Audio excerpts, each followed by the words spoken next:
말씀 보겠습니다. 오늘 하나님께서 우리에게 주시는 말씀 신약성경 누가복음 1장 16절에서 26절에서 38절 말씀입니다. 신약성경 누가복음 1장 26절에서 38절까지 말씀입니다. 찾으신 줄 알고 제가 하나님 말씀을 받들어 읽도록 하겠습니다. 여섯째 달에 천사 가브리엘이 하나님의 보내심을 받아 갈릴리 나사렛이란 동네에 가서 다윗의 자손 요셉이라 하는 사람과 약혼한 처녀에게 이르니 그 처녀의 이름은 마리아라. 그에게 들어가 이르되 은혜를 받은 자여 평안할지어다. 주께서 너와 함께 하시도다 하니 처녀가 그 말을 듣고 놀라 이런 인사가 어찌함인가 생각하며 천사가 이르되 마리아여 무서워하지 말라. 내가 하나님께 은혜를 입었느니라. 보라 내가 잉태하여 아들을 낳으리니 그의 이름을 예수라 하라. 그가 큰 자가 되고 지극히 높으신 이의 아들이라 일컬어질 것이요 주 하나님께서 그 조상 다윗의 왕위를 그에게 주시리니 영원히 야곱의 집을 왕으로 다스릴 것이며 그의 나라가 무궁하리라. 마리아가 천사에게 말하되 나는 남자를 알지 못하니 어찌 이 일이 있으리이까. 천사가 대답하여 이르되 성령이 내게 임하시고 지극히 높으신 이의 능력이 너를 덮으시리니 이러므로 나실 바 거룩한 이는 하나님의 아들이라 일컬어지리라. 보라 내 친족 엘리사벳도 늙어서 아들을 배었느니라. 본래 임신하지 못한다고 알려진 이가 이미 6달이 되었나니 대저 하나님의 모든 말씀은 능하지 못하심이 없느니라. 마리아가 이르되 주의 여정이오니 말씀대로 내게 이루어지이다 하며 천사가 떠나가니라. 아멘. 오늘은 대림절 넷째 주일입니다. 우리 인생에 들어오신 그리스도라는 제목으로 삼위 하나님의 말씀을 선포하겠습니다. 그러면 인류의 역사 중에 가장 위대한 탄생은 하나님의 아들입니다. 신이 인간으로 탄생한다는 이야기는 인류의 역사를 바꾸는 사건이지요. 이 이야기는 한 여인에게서 시작됩니다. 위대한 탄생이 한 평범한 동네 여인, 그리고 일상 중에서 아주 조용히 계시되었습니다. 소란스럽지 않고 매우 조용히 계시가 된 거죠.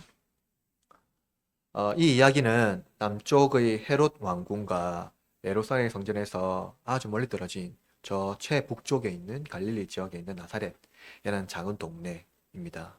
그러니까 변방에서 일어난 이야기죠. 중심부가 아니라는 거예요. 여러분, 인간은 혈통을 중요시하죠. 자신의 조상이 누구인지, 어떤 집안인지 아주 중요하게 생각합니다. 오늘날도 그런데 하물며 2000년 전 고대 사회는 더욱 혈통이 중요한 시대였습니다. 마태와 누가는 복음서에서 족보로 먼저 시작하지요. 성경도 족보를 중요하게 다룹니다. 그런데 여러분, 위대한 왕일수록 그가 누구의 혈통에서 태어났는지 중요하게 다루지 않겠습니까? 왕의 족보가 있잖아요. 그러나 예수님의 출생은 그리 위대하지 않습니다. 그는 이스라엘의 변두리이며 한 평범한 여인의 품에서 나셨습니다. 그러나 이 이야기는 평범한 일상을 누리는 한 보통의 여인에게 임한 하나님 나라의 이야기이며 그녀의 인생에 찾아온 하나님의 이야기가 이제 이 세대 안에 도래한다는 것을 보여주는 거죠. 평범하게 시작했지만 아주 위대한 이야기라는 거예요. 그리고 이 이야기는 우리의 인생에 찾아오신 하나님의 이야기이기도 합니다. 우주의 창조주가 이 세상에 찾아왔고요. 특히 나의 인생에 찾아왔다는 거예요. 우리 생각해 봅시다. 그럼 대통령이 여러분 집에 찾아온다면 여러분 어떻게 하겠습니까? 정리를 깨끗하게 하겠죠. 그가 여러분의 인생 중에 하나의 문제를 해결해 준다면 어떨까요? 충분히 그럴 권세가 있잖아요. 이 땅에서는요. 그러니까 이 조국 땅에서는요. 그러나 온 우주를 창조하신 이가 우리 중에 우리 같은 모습으로 나의 인생에 찾아왔다는 거예요. 그가 우리의 이야기에 참여하심으로 우리를 자기의 이야기, 그 거대한 이야기 안에 편입시켜 주십니다.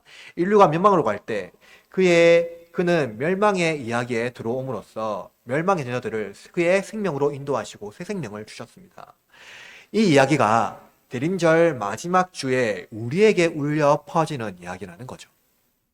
마리아에게 임한 하나님의 아들의 수태고지는 불가능한 일을 가능하게 하시는 우주의 하나님의 능력과 동시에 우리의 순종을 요구하시는 이야기입니다. 불가능을 가능하게 하시는 우주 창조주 하나님께서도 마리아의 순종을 통해서 세상에 임할 수 있었다는 거죠. 1세기 당시 그리스도가 오실 때 그 복음 낯선 복음이었고 번영과 복과 평화의 상징이 아니었다는 거예요. 오히려 그 복음은 고난과 저주 그리고 천대받는 것이었습니다. 그러나 신자들은 그리스도께 받으신 고난과 저주 그리고 멸시와 천대를 우리의 것을 대신하신 그러니까 우리의 것을 하나님의 것으로 바꾸신 것으로 믿고 종말론적 믿음으로 그것을 이제 복으로 바꾸어서 믿었다는 거예요.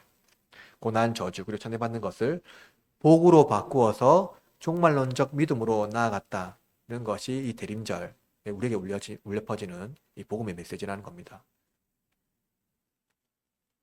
그러나 오늘날 교회는 십자가 아래 번영과 성공 그리고 복을 상징하지는 않습니까?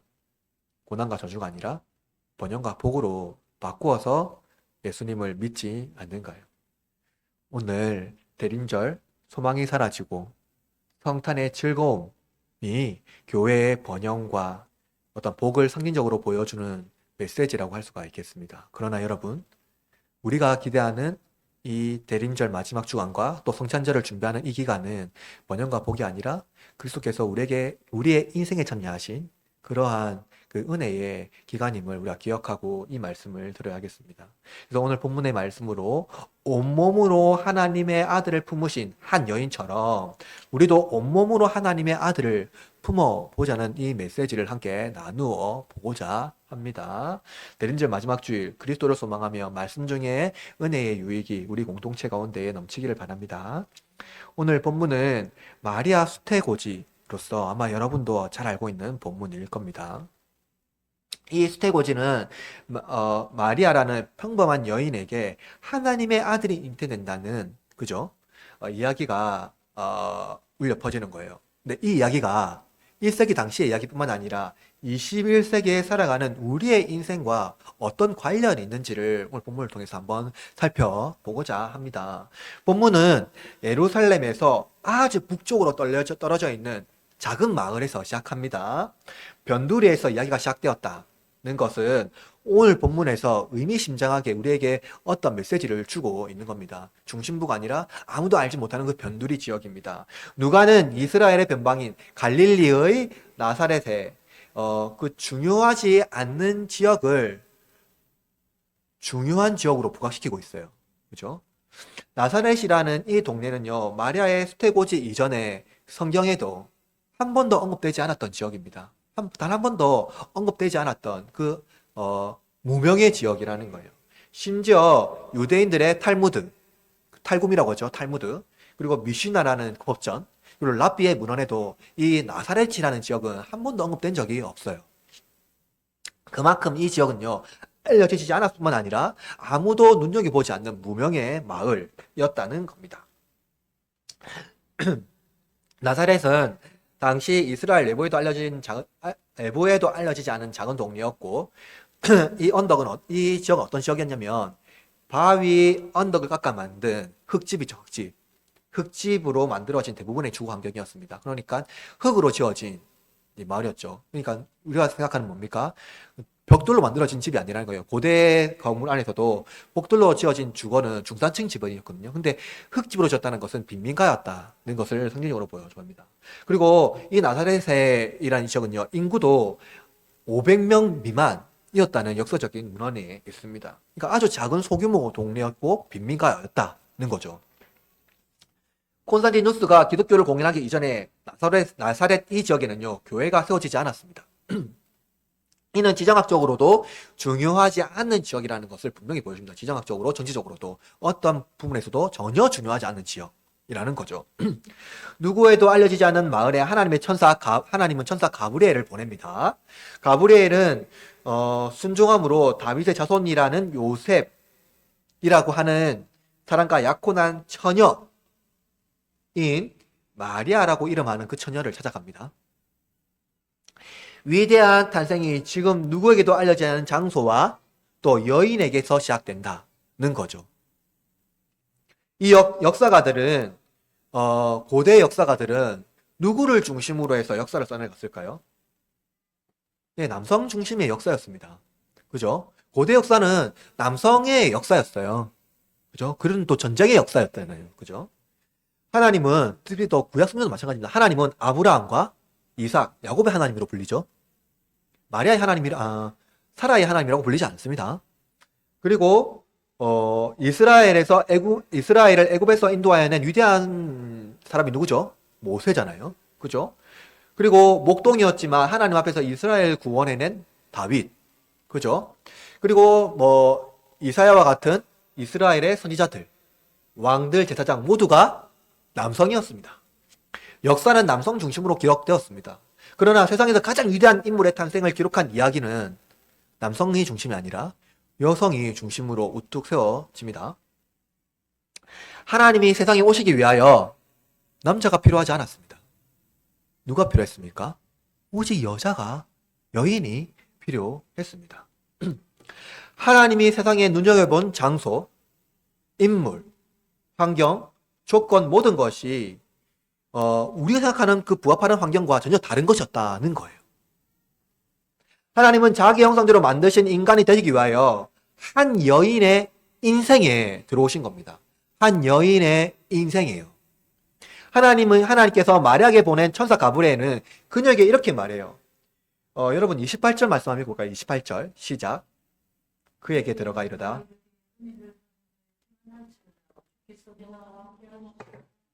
여러분 보세요. 천사 가브리엘이 그러니까 이제 여성 문서예요. 그녀에게 들어가. 그죠? 들어가. 이 동사가요. 실제로 그의 삶에 참여하다 이 말을 하고 있는 거예요. 보세요. 가브리엘은 마리아에게 가서 일단은 유대인의 인사를 전합니다. 일반적으로 유대 사회에서요. 유대인 사회에서 남성이 일면식 없는 여자에게 인사하는 것은 금기되어 있었습니다. 특별히 정혼한 여인에게 인사는 금기되어 있었던 거예요. 가브리엘이 마리아에게 가서 전한 인사는 무엇입니까? 은혜를 받은 자여 평안하라라는, 주께서 너와 함께 하신다는 겁니다. 여러분, 가브리엘의 인사는 매우 이상한 것이었어요. 마리아의 주는 요셉이었어요. 정혼했잖아요. 그러니까 마리아의 주관자는요, 당시 사회에서는 요셉이었습니다. 그녀의 정당한 소유권은 약혼한 요셉에게 있었어요. 그러나 어떠한 신비한 모습을 한 남성이요, 마리아에게 뜻밖의 소식을 전합니다. 그것은 약혼한 처녀에게 너무나 당혹스러운 소식이었는데요. 여호와께서 그녀와 함께 하신다는 거예요. 주께서 그녀와 함께 하신다는 거예요.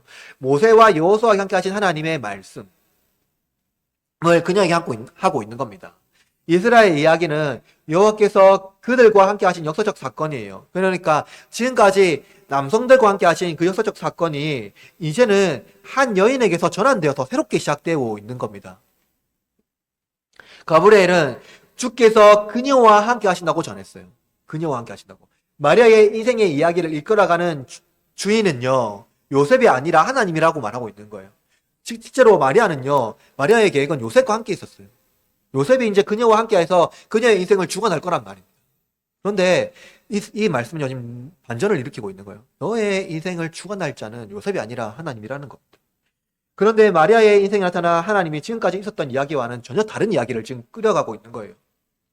아브람과 모세, 여호수아와 다윗 선지자들은 하나님께서 그들과 함께 하신 말씀을 들었습니다. 그러니까 지금까지 하나님은요, 그들에게 말씀하신 것을 그들은 전했던 거예요. 그런데 여러분, 지금 천사가 와서 마리아에게 하는 말은요, 지금까지 나타났던 말하고 전혀 다른 겁니다. 그녀는 지금 뭘 해야 되냐면요, 하나님을 낳아요. 그녀가 역대적으로 남성들과 하나님께서 했던 말과 달리 하나님 말씀을 선포하는 것이 아니라 그녀는 그 집 온몸으로 하나님을 품어야 한다는 겁니다.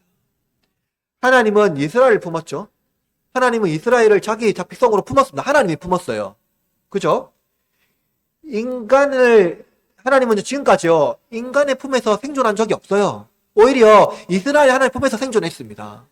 그런데 하나님은요, 지금요, 한 여인의 품에서 생존해야, 그것도 지금까지 누구에게도 알려지지 않은 나사렛이라는 땅에 거주하는 한 여인의 품에서 말씀하고 있는 겁니다. 성경은 여성의 임신을요, 중요한 이야기로 다루고 있어요. 여성의 임신 이야기를요, 매우 중요한 이야기로 다룹니다. 아브라함의 아내 사라는요, 노년에 아이 이삭을 낳았죠. 여러분, 레아와 라헬도 자녀를 낳는 과정에서 갈등이 있었습니다. 불임 여성 한나는요, 여호와께 간청하여 아들을 낳았죠. 사무엘을 낳았습니다. 그러나 이들과 마리아는 너무나도 다른 특징이 있어요. 뭡니까? 성경은 마리아에게만 동정녀라고 말해요. 마리아에게만. 그 누구도 동정녀가 아니에요. 마리아는 매우 독특한 특징이 있어요. 그것은 동정녀 마리아에게 임하신 하나님의 말씀이라는 거예요. 누가는 마리아라고 말하지 않고 아주 정확하게 뭐라 합니까? 처녀, 동정녀라고 말하고 있어요. 인생의 가장 중요한 시기에 직면한 마리아는요, 천사의 인사에 크게 놀랄 수밖에 없어요. 아무런 준비하지 못한 상황에서 천사와 단둘이 독대함으로 이 일이 시작된 거예요, 마리아에게.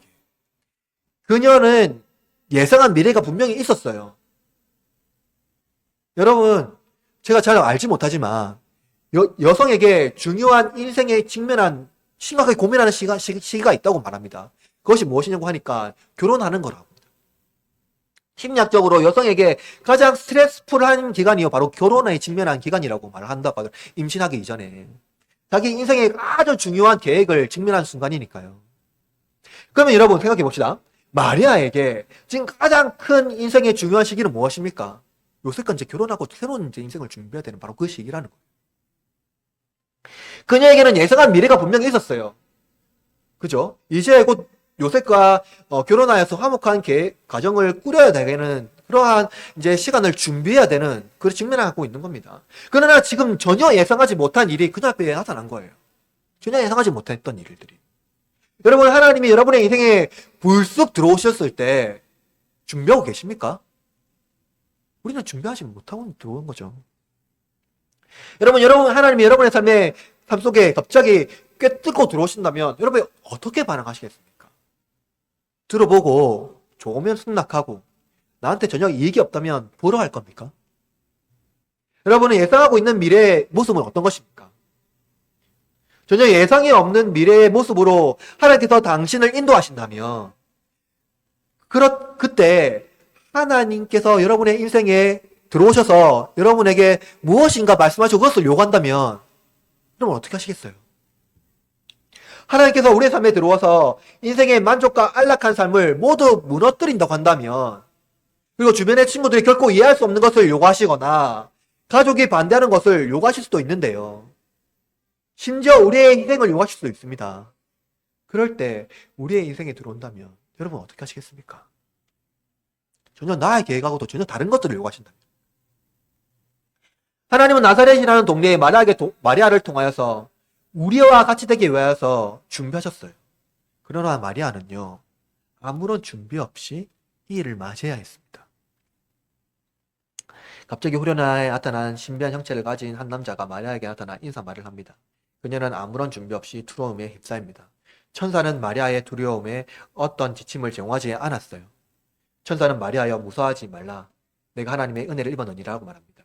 우리는 종종 준비를 철저하게 할 때 중요한 일을 감당할 수 있다고 생각합니다. 어떠한 중요한 일을 하게 되면 철저하게 준비를 하죠. 먼저 어떤 프로젝트, 심지어 나의 인생의 어떤 문제들, 그것을 할 때에는 준비를 합니다. 많은 사람들이 잘 준비해라고 말해요. 그죠? 하나님께서 오실 것이니 준비하십시오라고 말합니다. 그러나 마리아는 어떤 준비도 하지 못했습니다. 그녀에게 하나님을 낳는다는 이야기는 어디서도 들어본 적도 없고 그것이 자신에게 임할 것이라는 꿈에도 생각하지 못했던 이야기입니다. 천사는 마리아에게 이제 이 일이 너에게 임할 것이니 준비하라고 말하지 않았습니다. 다만 천사는 마리아에게 하나님의 은혜를 입었다라고 말할 뿐입니다. 핵심은 믿음을 붙들라가 아니라 은혜를 입었다는 거예요. 여러분, 대림절에 우리에게 임한 하나님의 복음의 시작점은 무엇입니까? 우리가 무엇인가 준비하고 뭔가 철저히 어떠한 것을 계획한 것이 아니라 하나님의 은혜가 나에게 임했다는 겁니다. 두려움을 깨뜨리는 용기가 아니라 은혜라는 거예요. 인간이 무엇인가 예배할 수 있지만 대부분 성호간에 선물을 주고받기 위하여 예배합니다. 그러나 참된 예배는 무엇입니까? 내가 무엇인가 주거나 받기 위해서 하는 것이 아니라 하나님의 은혜를 받기 위함입니다. 하나님의 은혜를 우리에게 주시는 것을 감사하기 위함입니다.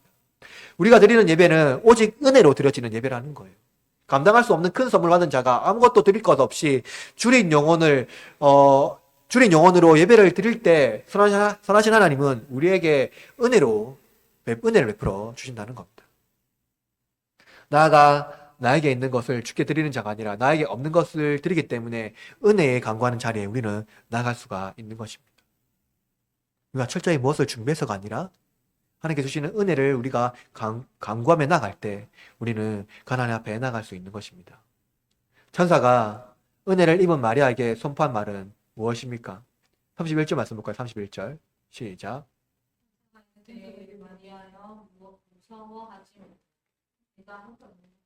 31절 말씀. 그렇죠. 천사가 마리아에게 예수님의 수태고지를 알렸습니다. 예수님께서 탄생하시는 사건은 매우 평범하죠. 아주 일상적인 상황에서 일상적으로 아이를 출산하라는 것입니다. 어떤 특별한 계시가 아니었다는 거예요. 그러나 인류사에서 이 사건은 하나님과 인간 사이의 파트너가 된다는 놀라운 암시를 가르쳐 제공해주고 있습니다. 하나님이 인간이 없이는 이 땅에 올 수가 없다는 거죠. 그러니까 하나님이 인간과 함께 하셨을 때 인간의 도움으로 말미암아 하나님이 오실 수 있다는 겁니다. 이건 매우 역설적인 하나님의 표현입니다. 마리아는 아이를 낳을 것이고 그 아이의 이름을 예수라고 지으라고 말씀합니다. 이제 인류의 역사는 예수라는 이름 하는 한 아이의 사명에 달려 있습니다. 이사야는 이미 하나님의 아들의 오심을 예언하였는데요. 이사야 7장 14절에 이렇게 말합니다. 그러므로 주께서 친히 징조를 너에게 주실 것이요 보라 처녀가 잉태하여 아들 낳을 것이요 그의 이름을 임마누엘이라 하라. 다윗은 하나님의 성전을 지켰다고 약속했죠. 말했습니다. 하나님의 거할 초소가 자신의 거하는 초소보다 허름하고 좋아 보이지 않았기 때문입니다.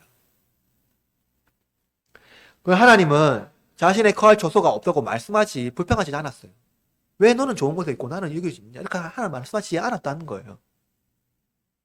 하나님께서 이스라엘과 함께 하실 방법은 장소가 아니라 하나님의 구원 계획, 하나님의 열심이었다는 겁니다.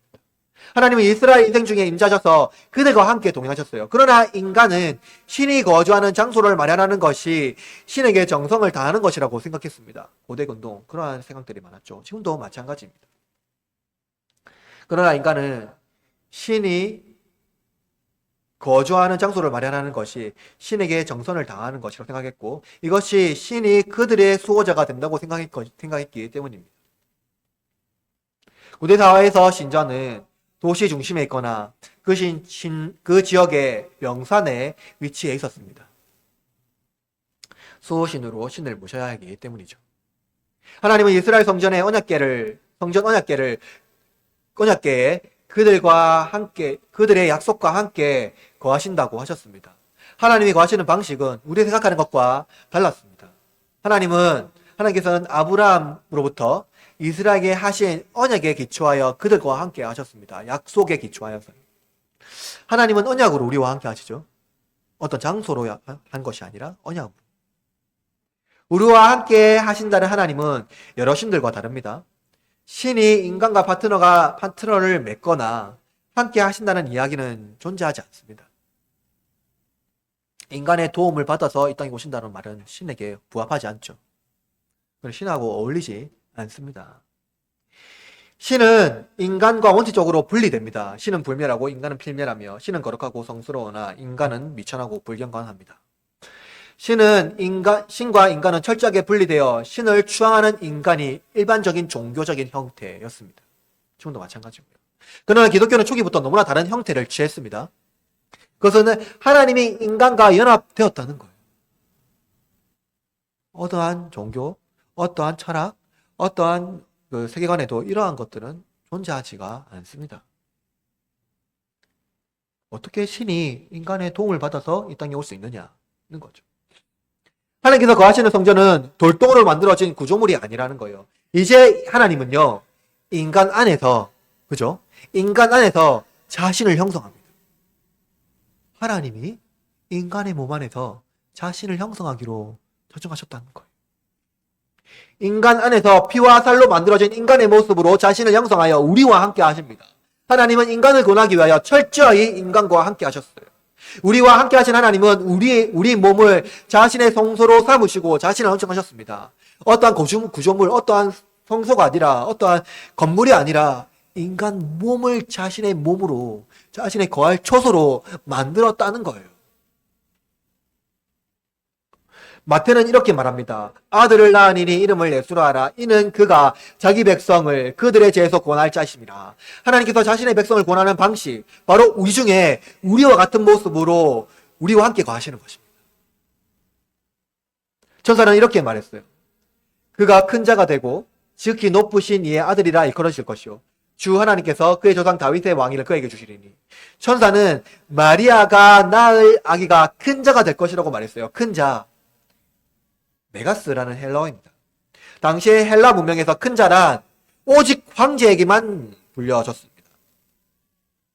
즉히 높으신이라는 칭호는요, 신적인 존재에게만 합당한 이름이었어요. 당시의 세계에서 의미하는 마리아가 낳은 아기는요, 황제가 될 것이라는 의미였어요. 황제가 될 것이라는 의미예요.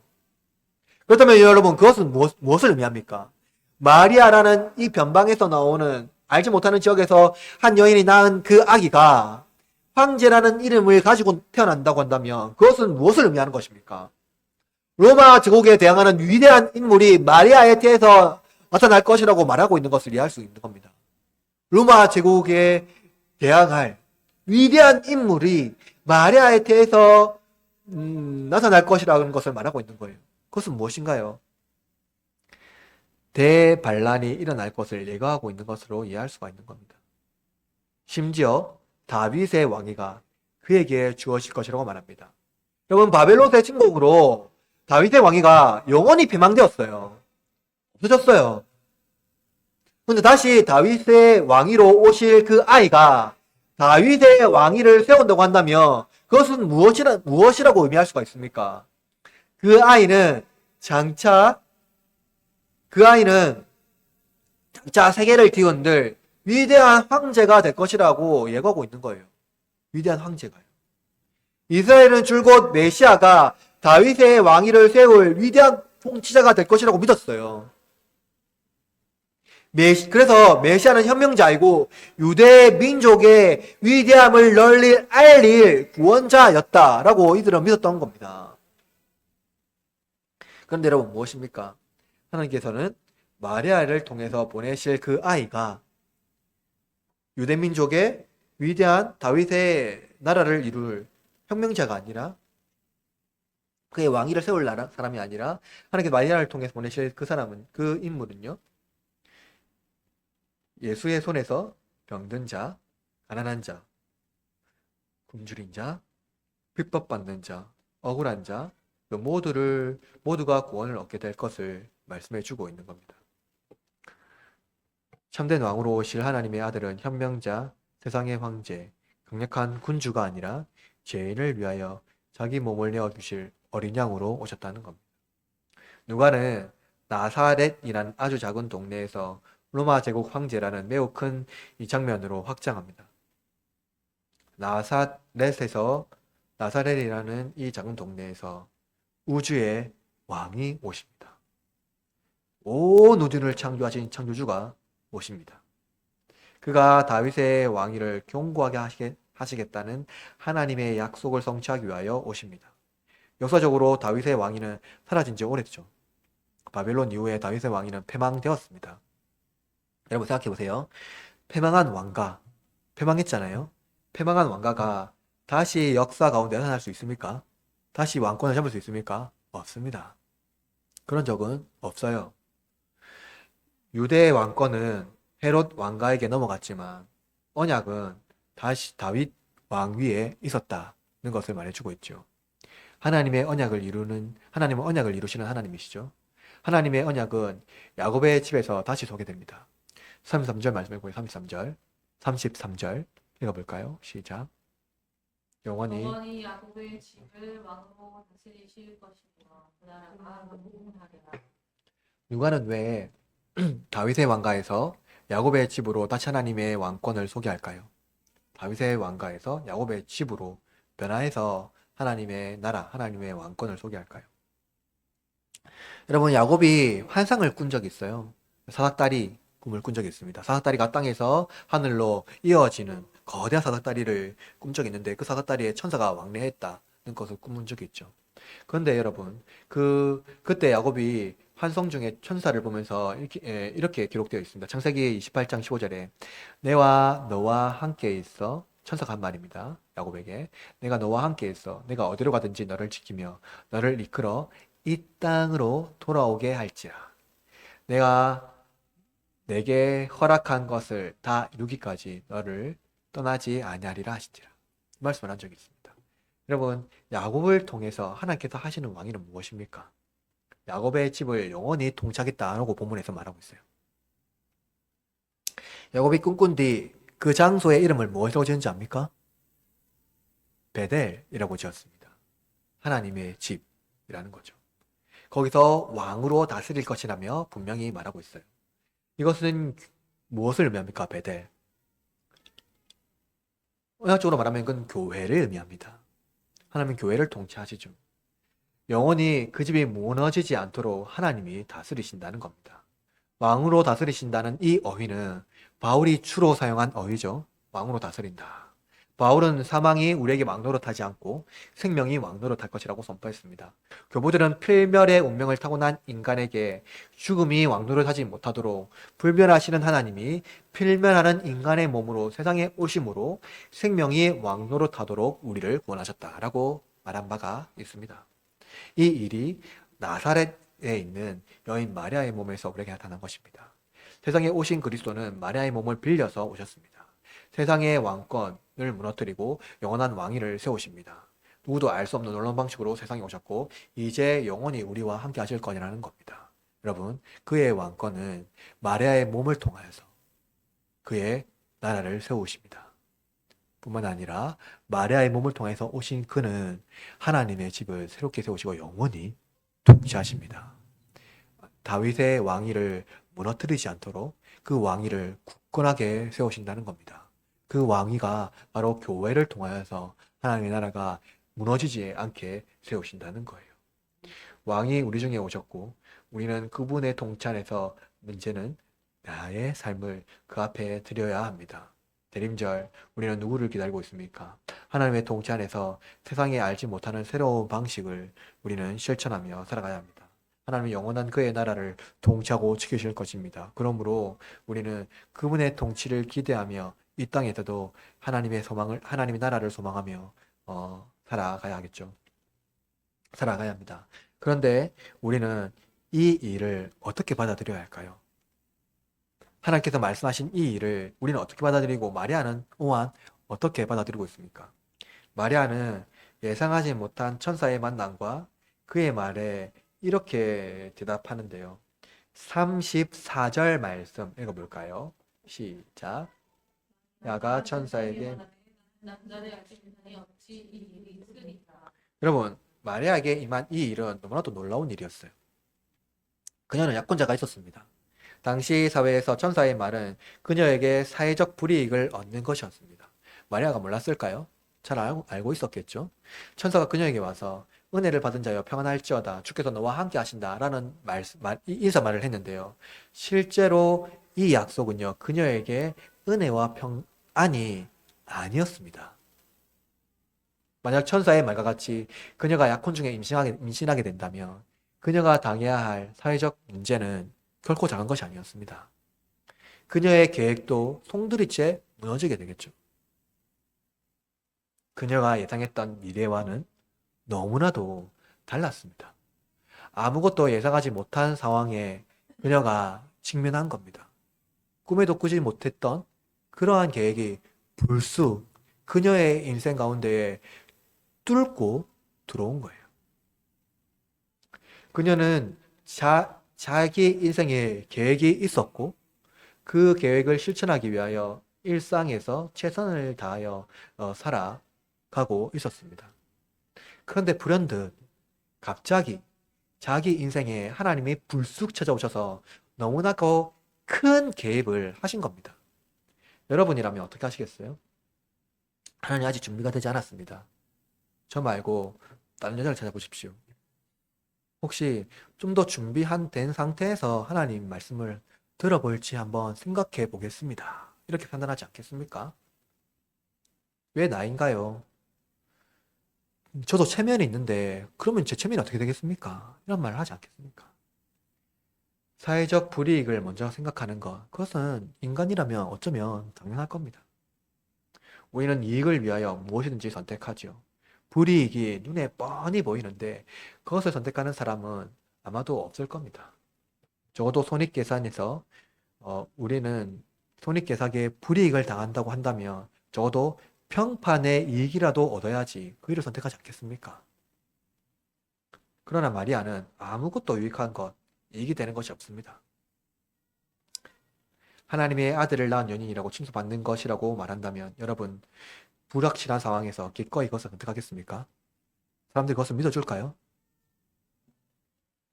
정신이 여튼 나간 거 아니야 생각하지 않겠습니까? 전혀 자신에게 이룰 것이 하나도 없는 상황에 직면한 여인이 바로 이 마리아라는 거예요. 아무도 자신에게 에, 아무도 어떤 사람이라도 자신에게 불안정하고 불리한 상황을 뻔히 알게 되는 상황이라고 한다면 이러한 불확실한 미래에 자기 인생을 투자할 사람은 아무도 없을 겁니다.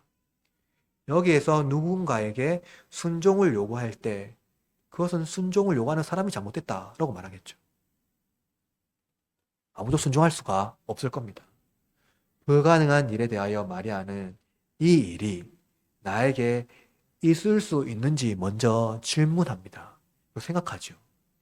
누구나 임신을 하려면 남자와 동침한다는 것을 알고 있어요. 그러나 마리아는 남자를 알지 못합니다. 그때 천사가 이렇게 말해요. 천사가 대답하여 이르되 성령이 내게 임하시고 즉히 높으신 이의 능력이 너를 덮으시리니 이러므로 나실 바 거룩한 이는 하나님의 아들이라 일컬어지리라. 생각해 보십시오. 한 여인의 몸에서 성령이 임하여 임신하게 된다고 말하는 겁니다. 이 놀라운 소식에 자신의 인생을 통째로 넣을 사람, 그에게 헌신할 사람이 누구가 있겠습니까? 나사렛에 거주하는 마리아라고 하는 한 처녀가 바로 그 자신의 인생을 송두리째 헌신하는 한 여인입니다.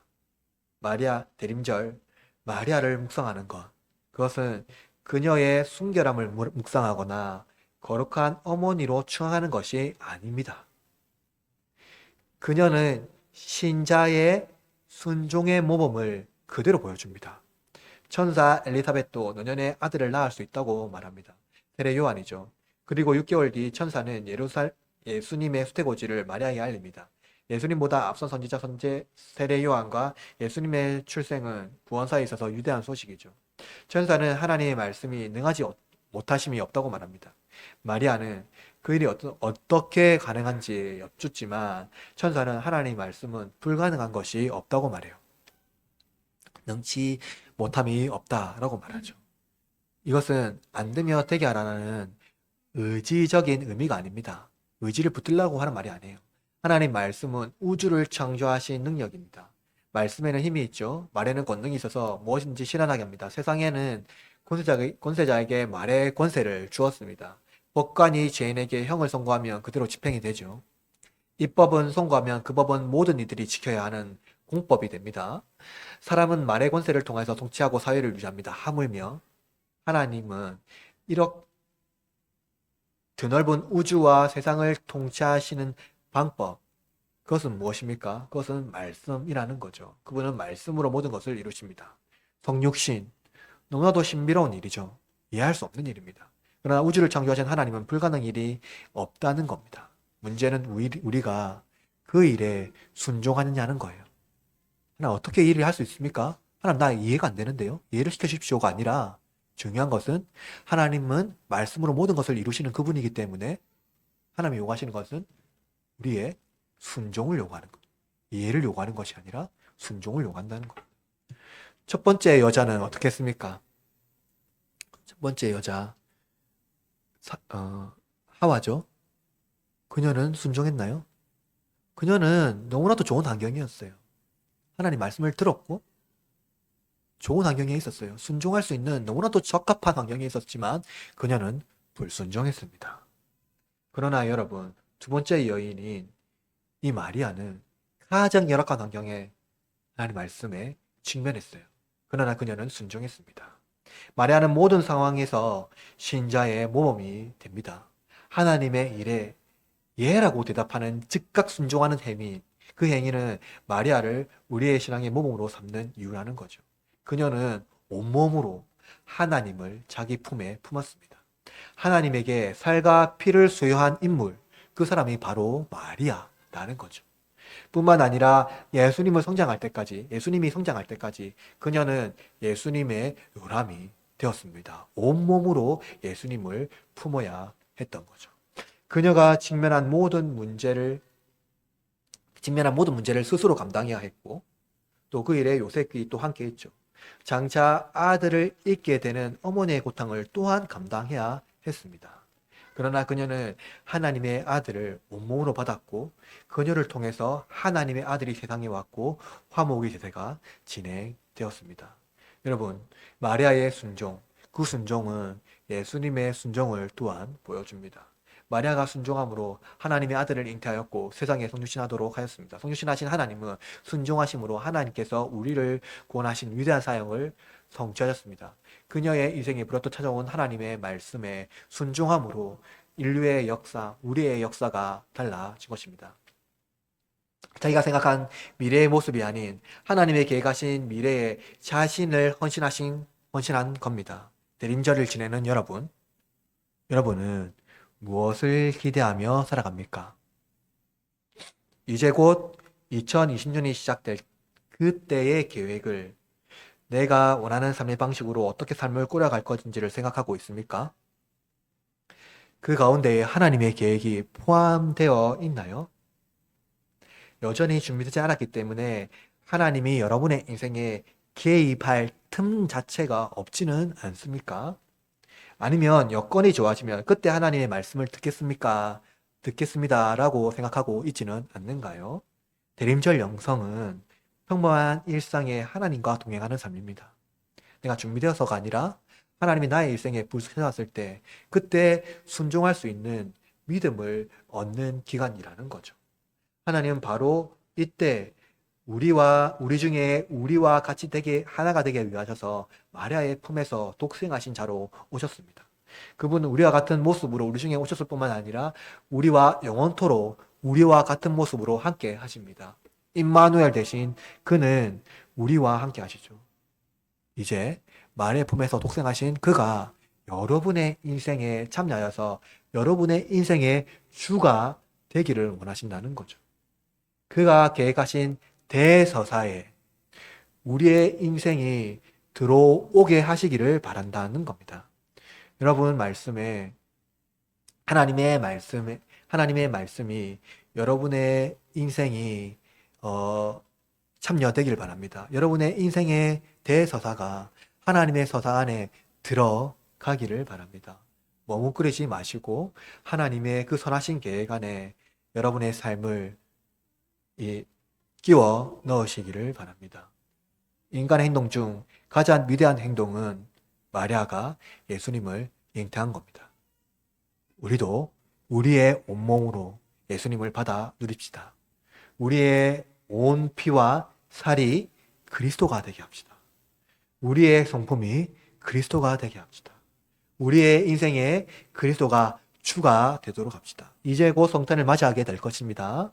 성탄의 기쁨 중에 우리와 함께 하시는 그리스도의 성품이 우리의 인격이 되는 놀라운 복을 누리시길 바랍니다. 마리아가 예수를 품어서 그에게 살과 피를 온전히 수여한 것처럼 우리 안에 나의 살과 피가 예수 그리스도가 되게 하시고 그 안에서 예수 그리스도를 우리의 온몸으로 품어내는 그러한 복된 이 대림절의 영성을 회복하는 저와 여러분이 되길 바랍니다. 말씀 마무리합니다. 하나님은 헤롯궁이나 예루살렘의 성전 중심이 아니라 갈릴리 이름도 알려지지 아니한 나사렛에 아무도 알지 못하는 마리아라는 그 여성을 통하여서 우리 가운데 오셨습니다. 이것이 복음이라는 거예요. 하나님 멀리 계신 분이 아니라 우리 삶 가운데 찾아오십니다. 나의 계획이 아니라 하나님의 계획에 우리 가운데 이끌어 가시기 원하십니다.